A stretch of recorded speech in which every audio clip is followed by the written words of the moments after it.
Budget से पहले cabinet की बैठक शुरू हो चुकी है और इसी कैबिनेट की बैठक में अब बजट को औपचारिक मंजूरी जो है वो दी जाएगी। तो अब से कुछ देर बाद बजट पेश होना है, लेकिन बजट के पहले मुख्यमंत्री डॉक्टर मोहन यादव की अध्यक्षता में कैबिनेट की बैठक जो है वो शुरू हो चुकी है और कैबिनेट की बैठक में लगभग 4,21,000 करोड़ के बजट को मंजूरी मिलने जा रही है और उसके बाद इस बजट को सदन के पटल पर रखा जाएगा। आम लोगों के लिए इसे पेश किया जाएगा और बताया जाएगा कि किसके लिए इस बार के बजट में क्या खास रहने वाला है। संगीता जी, आप अपनी बात पूरी करें, फिर संजीव जी का रुख करूंगा।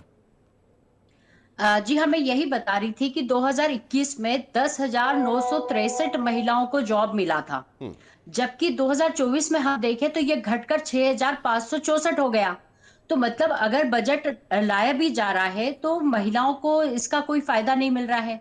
यदि हम एससी एसटी की बात करें तो प्राइवेट सेक्टर में जो है स्टूडेंट जो पढ़कर बाहर निकलते हैं और उन्हें जॉब की जरूरत होती है तो प्राइवेट सेक्टर में भी जॉब घटे हैं। तो आप देखिए 2021 में 36,324 जॉब दिए गए थे, तो वो 2024 में आकर केवल 21,500 जॉब बचे। तो मुझे लगता है कि ये जो घट रहा है ये आंकड़ा, इससे साबित होता है कि बजट आप चाहे कितना ही बड़ा लेकर आ जाए, पर यदि उसका यूटिलाइज टाइम से नहीं किया जाता है, इन्वेस्टर समिट के नाम से यदि करोड़ों रुपया पानी की तरह बहाया जाता है, तो उससे मध्य प्रदेश की जनता को क्या लाभ मिलता है? हमारे तो सीधे सीधे सवाल यही है।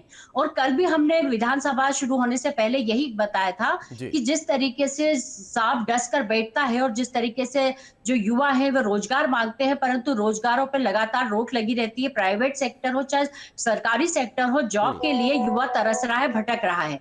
ये जो भाषणों में बड़े बड़े दावे किए जाते हैं कि 400 करोड़ का बजट है और इस बजट में ऐसा ऐसा होगा, केवल ये स्वप्न दिखाने का काम किया जाता है। धरातल पर स्थिति हर वर्ष घट रही है, बढ़ नहीं रही है। लेकिन अभी से इस तरह के बयानबाजी और इस तरह की नकारात्मकता पर मैं सवाल आपसे करूंगा, लौटूंगा। संजीव जी का रुख कर लेता हूं। संजीव जी, क्या सोच रखेंगे आप, इस बार का बजट किस तरह से रहने वाला है और मध्य प्रदेश के लिहाज से ये बजट कितना महत्वपूर्ण होगा? देखिए, बात तो सुन रहे हैं, मुख्यमंत्री को भी सुना, वित्त मंत्री को भी सुना कि बजट सभी वर्गों को ध्यान में रख के बनाया है और सभी के लिए कुछ ना कुछ योजना होगी। अच्छी बात है, लोग ये अपेक्षा भी करते हैं कि बजट में सरकार ज़्यादा से ज़्यादा लोगों को राहत पहुंचे और नया विकास की योजना आए वो सामने आए। लेकिन जो एक मीडिया का मैं प्रतिनिधि हूँ यहाँ पे, तो मैं तो उस लिहाज से सोचता हूँ कि चूँकि मुख्यमंत्री जी ने कहा कि ये 4,20,000 करोड़ का बजट होगा इस बार, लेकिन आप ये देखिए कि इतना ही कर्जा हो चुका है जनवरी तक। मध्य प्रदेश सरकार के ऊपर 4,20,000 करोड़ का कर्जा भी है। तो इन दोनों बातों का ध्यान भी सरकार को रखना होगा, इसका संतुलन बना के फिर जीआईएस में जितनी बड़ी बातें की गई हैं और जितने बड़े हमारे सामने लोगों ने समझौते किए हैं यहाँ पर देश भर और विदेशों से जो आए प्रतिनिधि, उन्होंने औद्योगिक संगठनों के, अब उन्होंने भी कहा है कि हमारे साथ जो आप लोगों ने समझौते किए हैं उसको ध्यान में रख के बजट हो। फिर उसी के साथ में ये बार सभी मंत्रियों ने मैंने देखा कि कहा कि ज्ञान जो मंत्र है प्रधानमंत्री का, तो उसको भी ध्यान रखना है, गरीब, युवा, अन्नदाता और नारी। तो अब इन सब चीज़ों का समावेश करे सरकार अच्छे से, वो हम भी देखेंगे 11 बजे के बाद कि किस तरीके का बजट पेश करते हैं।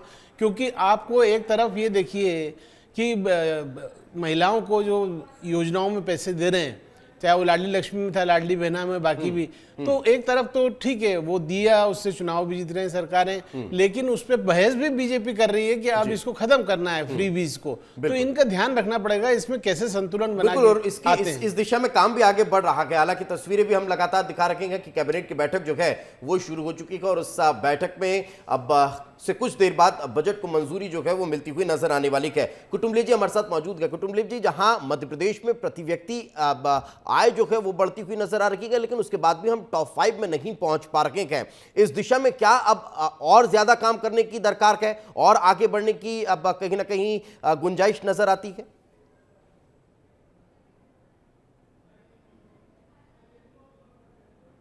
हमारे सामने एक बहुत अच्छी अपॉर्चुनिटी है।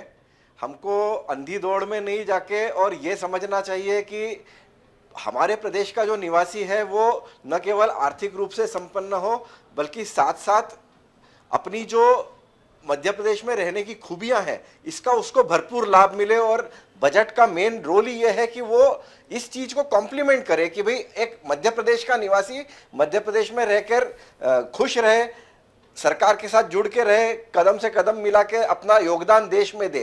यदि आंकड़ों में हम दूसरे तीसरे चौथे पांचवें नंबर पे रहते तो हमको उससे फर्क नहीं पड़ता है, क्योंकि मध्य प्रदेश के पास आज एक तरह की पॉलिटिको सोशल लीडरशिप है। आज दक्षिण भारत हमारी तरफ देख रहा है कि हम जंगल प्रबंधन कैसे करते हैं, पूर्वी भारत हमारी तरफ देख रहा है कि हम जल प्रबंधन कैसे करते हैं, उत्तर भारत हमारी तरफ देख रहा है कि हम जमीन और पारली का प्रबंधन कैसे करते हैं, और पश्चिम भारत हमारी तरफ देख रहा है कि हम शिक्षा और व्यवसाय और अपने निवेश का प्रबंधन कैसे करते हैं। सब हमारी तरफ देख रहे हैं। हमें किसी से आगे या पीछे रहने की जरूरत नहीं है, हमें एक मॉडल बन के दिखाना है। हमें उनको ये दिखाना है कि हम हर क्षेत्र में अपना काम बहुत अच्छे से करेंगे, तो वो हमसे आगे प्रेरणा लेके और अपने अपने क्षेत्र में अपना काम कर सकेंगे। ये हम एक यूनिक पोजीशन पे देश के मध्य भाग में बैठे हैं, और देश के मध्य भाग में होने से गंगा नदी के कैचमेंट एरिया के सबसे अपर मोस्ट लेवल पर बैठे हैं हम। तो आज नेचुरली जो हमारे सामने जल प्रबंधन की चुनौती का मैंने पूर्वी भारत का जिक्र किया, वैसे ही जंगल की चुनौतियों का दक्षिण भारत का जिक्र किया। और जीआई समिट जो है उसने तो यही दिखाया है ना कि आज इतना इन्वेस्टमेंट आएगा। हमारी सरकार भी कह रही है, मुख्यमंत्री कह चुके हैं कि फोकस शिक्षा पर रहेगा, क्योंकि क्या हमारी जनता या क्या हम लोग तैयार हैं, ये एक भाजपा के लिए राजनीतिक चुनौती भी है, क्योंकि आम आदमी पार्टी इसी राजनीतिक चुनौती के आधार पर उभरी थी, और इसी राजनीतिक चुनौती को सही तरीके से पार नहीं पाने के कारण आज अपने अस्तित्व की लड़ाई लड़ रही है। अब डबल इंजन की सरकार है, भारतीय जनता पार्टी के सामने बहुत अच्छी अपॉर्चुनिटी है। दिल्ली की सरकार समर्थन कर रही है, भोपाल की सरकार बहुत अच्छा काम कर रही है, लेकिन आज जो मध्य प्रदेश का युवा वर्ग हमारी शिक्षा व्यवस्था में से बाहर निकलेगा, वो इस जीआई समिट से निकलने वाले रोजगार, बिल्कुल अब वो देखने वाली बात है कि आखिर इन चुनौतियों से कैसे पार पाया जाएगा।